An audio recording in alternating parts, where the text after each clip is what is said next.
你这样转都不会断哦。会啊，会啊，会断啊。有手感。对，我讲你在锯哦，你原地转，你转回来又推。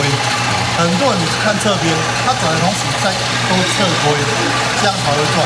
你在转的时候哈，你要尽量在支点上，尽量在支点上，推只有往前的时候才会推，那只有往前才会推。那你就要压一下压住，压一定要压住。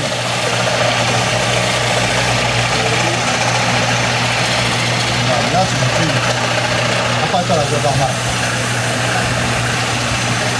哇！它前面就很深，就我刚刚说那个平路就是用这样锯出来的。哦，所以你要，所以我说细的好处就是转弯嘛。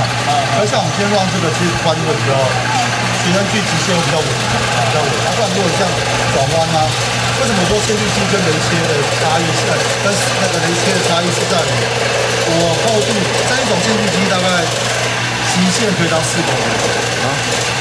因为我试过，我有这一场，它4公分下是极限，但是要拆掉这个啦，这个要拆掉，4公分是极限。